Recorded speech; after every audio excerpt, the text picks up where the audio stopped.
अस्करी अहदाफ को निशाना बनाया जहाँ से पाकिस्तान में दहशतगर्दी हो सकती है कि अब पाकिस्तान ने जो एरियल स्ट्राइक किया है, फ़िज़ाई हमला किया है, उसके नतीजे में अस्पताल के ऊपर बम गिरे हैं और वहाँ पे लोग जाँ बहक हुए हैं। तो ऐसी जगह के ऊपर हमला किया गया जहाँ से लोग बाहर भी नहीं जा सकते थे। तो ये बड़ा खौफनाक है। अब पाकिस्तान की गवर्नमेंट तो तरदीद कर रही है। देखिए, अमेरिका जब जंग जीत रहा होता है ना तो फिर वो इंजॉय कर रहे होते हैं, लेकिन जब फिर अमेरिका जंग नहीं जीत रहा तो हालात बहुत ख़राब हैं।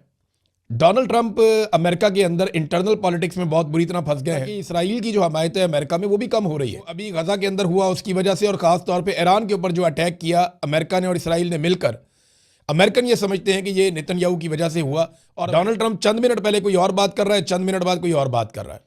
CNN डोनाल्ड ट्रंप से बदले ले रहा है जो कुछ डोनाल्ड ट्रंप ने CNN के साथ किया माजी में। नेटो के हवाले से डोनाल्ड ट्रंप ने कहा कि हमने नेटो पर अरबों डॉलर खर्च किए हैं मगर वो हमारे दिफा के लिए मौजूद नहीं है। वैसे ईरान ने जितनी बहादुरी के साथ ये लड़ाई लड़ी है ना, अगर एक मुल्क ये कर सकता है तो सोचें अगर मुसलमान ममालिक सारे इकट्ठे हो जाएं।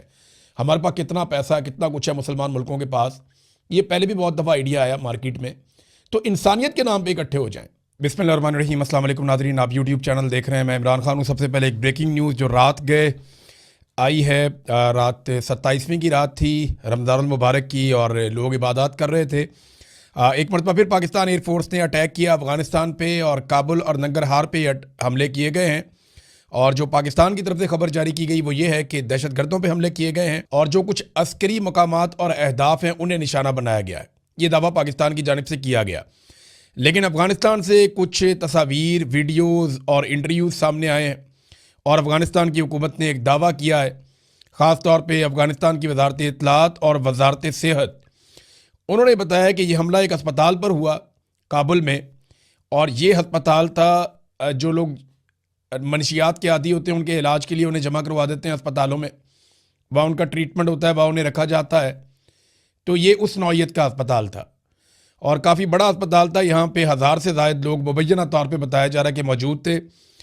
इस अस्पताल के ऊपर बमबारी हो गई है और इसके नतीजे में जो डिफरेंट इतलात आ रही है, जो एक इन्फॉर्मेशन दी है अफ़गानिस्तान की वजारत सेहत ने, उन्होंने 200 से ज़ायद अफराद बताया, और कुछ मकामी जो सहाफ़ी हैं वो दावा कर रहे हैं कि 400 तक लोग वहाँ पे जाँ बहक हो गए अस्पताल के ऊपर जो अटैक हुआ है।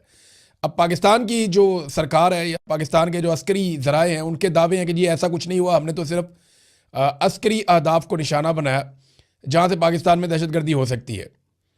जबकि अफ़गानिस्तान की गवर्नमेंट और उनकी वजारत वो ये कह रहे हैं कि अब पाकिस्तान ने जो एरियल स्ट्राइक किया है, फ़िज़ाई हमला किया है, उसके नतीजे में अस्पताल के ऊपर बम गिरे हैं और वहाँ पे लोग जाँ बहक हुए हैं। अब इसकी मज़ीद तहकीकात होंगी, आलमी इदारे इस पर बात करेंगे तो पता चलेगा कि क्या हुआ। लेकिन बड़ा अफसोसनाक वाक़या है। ये बम किसी का भी गिरा हो, कहीं से भी आया हो, ये किसी ने भी तबाही की हो, लेकिन ये खित्ते में अमन और इस्तेहकाम के लिए कोई अच्छी चीज़ नहीं है कि इतने बड़े पैमाने पे लोग जो एक बिल्डिंग के अंदर बंद है। क्योंकि आप याद रखिएगा, जहाँ पे ऐसे मरीज़ों का इलाज किया जाता है जो मनशियात के आदी हों, उन अस्पतालों को ताले लगे हुए होते हैं, वहाँ सिक्योरिटी का बड़ा कड़ा इंतज़ाम होता है और कोशिश की जाती है कि वहाँ से बाहर ना निकल सकें ये लोग, क्योंकि ये भागने की कोशिश करते हैं दौरान इलाज। तो ऐसी जगह के ऊपर हमला किया गया जहाँ से लोग बाहर भी नहीं जा सकते थे। तो ये बड़ा खौफनाक है। अब पाकिस्तान की गवर्नमेंट तो तरदीद कर रही है, ज़राए से अभी तक तरदीद आ रही है, और जब इसकी कन्फर्मेशन आएगी चीज़ों की तो नेक्स्ट वीलॉग में हम आपको बाकी कुछ बताने के काबिल हो जाएंगे। डोनाल्ड ट्रंप ने एक बड़ी लंबी प्रेस कॉन्फ्रेंस कर दी है। देखिए, अमेरिका जब जंग जीत रहा होता है ना तो फिर वो इंजॉय कर रहे होते हैं, फिर सिर्फ जेस्चर्स दे रहे होते हैं, फिर सारे लोग कुछ और बोल रहे होते हैं। लेकिन जब अमेरिका जंग नहीं जीत रहा तो हालात बहुत ख़राब हैं। डोनाल्ड ट्रंप अमेरिका के अंदर इंटरनल पॉलिटिक्स में बहुत बुरी तरह फंस गए हैं। डोनाल्ड ट्रंप की हमायत ख़त्म होती जा रही है, हत्ता कि इसराइल की जो हमायत है अमेरिका में वो भी कम हो रही है। अभी एक नया सर्वे करवाया गया है और उस सर्वे के नताइज ये बताते हैं कि डोनाल्ड ट्रंप की मकबूलियत तो वैसे ही फारिग हो गई, और ये जो जंग है इसको अमेरिकन समझते हैं कि ये इसराइल की जंग है, अमेरिका की जंग नहीं है। ये 84% इसराइली ये समझते हैं, CNN ने जो सर्वे करवाया। और अभी एक और सर्वे में इसराइल की हमायत अमेरिका में कम हो गई है। ये जो अभी गजा के अंदर हुआ उसकी वजह से, और ख़ास तौर पे ईरान के ऊपर जो अटैक किया अमेरिका ने और इसराइल ने मिलकर, अमेरिकन ये समझते हैं कि ये नेतन्याहू की वजह से हुआ और अमेरिका भी फंस गया। बहरहाल डोनाल्ड ट्रंप ने एक बड़ी लंबी प्रेस कॉन्फ्रेंस की, उसमें सवालात और जवाब भी हुए। डोनाल्ड ट्रंप के साथ बाकी लोग भी मौजूद थे, जो अहम बातें डोनाल्ड ट्रंप ने कही प्रेस कॉन्फ्रेंस में वो मैं आपके सामने रखता हूं, फिर आपको बड़ी इंटरेस्टिंग चीजें मैं बताऊंगा। एक तो ये बात आप ध्यान में रख लें कि डोनाल्ड ट्रंप का जो एक ये ऑपरेशन था ना, जिसका उसने नाम रखा ऑपरेशन एपिक फ्यूरी, ये अब एक एपिक फेलियर बनता जा रहा है। और ये मैं नहीं कह रहा, ये बहुत सारे लोग कह रहे हैं। डोनाल्ड ट्रंप ने जो कुछ बातें की कि जंग इसी हफ्ते खत्म हो सकती है या जल्द खत्म हो सकती है, ये भी कहा। फिर ये भी कहा कि ईरानी फौजी ताकत को हमने मुकम्मल तौर पे तबाह कर दिया है। फिर सेम टाइम में डोनाल्ड ट्रंप ने यह भी कहा कि ईरान हजारों मिसाइल आसपास के ममालिक पर दाग रहा है जो इस जंग में शामिल होने की तवक्को नहीं रखते। यानी डोनाल्ड ट्रंप का ना CNN ने एक क्लिप जारी किया जिसमें एक ही प्रेस कॉन्फ्रेंस में डोनाल्ड ट्रंप चंद मिनट पहले कोई और बात कर रहा है, चंद मिनट बाद कोई और बात कर रहा है। इसी प्रेस कॉन्फ्रेंस में डोनाल्ड ट्रंप कहता है हमें किसी की मदद की जरूरत नहीं है, और इसी में कहता है हमारी मदद करने के लिए कोई क्यों नहीं आ रहा, हमें मदद चाहिए। इसी में डोनाल्ड ट्रंप कहता है कि ईरान को मुकम्मल तबाह कर दिया, हम जंग जीत गए हैं। इसी में डोनाल्ड ट्रंप कहता है कि जनाब आप नए हुर्मुज़ को खुलवाने के लिए सबको आगे आना पड़ेगा, अमेरिका को मदद चाहिए।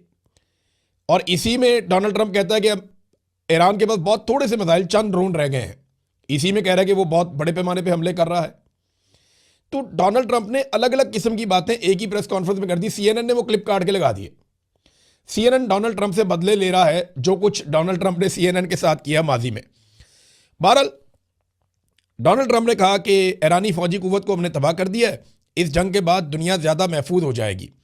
ईरान के पास सिर्फ 8% मिसाइल और चंद ड्रोन बाकी रह गए। भाई कौन गिन गिन के बता रहा है कि 8% है मिसाइल? ईरान तो कह रहा है कि उनके पास बहुत सारे हैं।